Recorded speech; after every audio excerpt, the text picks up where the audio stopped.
Highlight MPL PH Aurora Fans Onyx. Jangan lupa subscribe untuk mendukung channel ini. Makakalipad nga ba palayo? Okay, tapos kay Sige na nga! Ano may imbita na si Gana? Kapatid sa guardian, dalawa na huli doon. Habang si Ward, lalaban na nga rin si Kiko sa may badalikuran. Nakapatay na kagad si Yue. Brucio nakatumba. Natamod. Endable na ba ang call dito ng Aurora? Makiklear naman agad dito ng Onyx Philippines pero may parating na Isang wave. wave sa baba. Purito, ito na ata yung call nila. So, kailangan ilaban nito ng Onyx Philippines. And si Kirk ay napalayo na nga rin. Hindi pa nakakadikit dito. Dalawang wave! Endable! Base lang na ang Team Aurora. At sila makakuha ng Game 1. 5v4. 5v3 natin ang laban. Habang si Bruce, nagamit na rin yung kanyang ultimate. Lord ay nandun. Medyo bitin. Yung Kera? mga videos dito habang si Kera. Pinagpapana. Pana. Mula kay Kera. Tatapusin na nga ata nito ang laban nito. Habang nakapatol pa dyan. Nagamit na rin yung UN. Pero hindi magiging sapat. Makakabawi ang Super Family.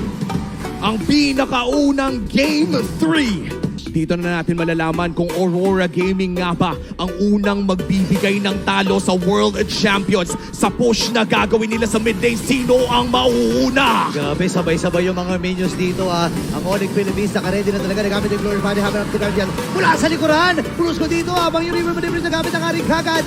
Oh, Dito no. ni Yue. Habang si Ay! Dabol! Magiging dabol! Magiging apat pa nga ba? Kiko nakabawi din. Pero marami mga minions sa Team Aurora. At ang ganti ng mga naapi. Team Aurora takes the win!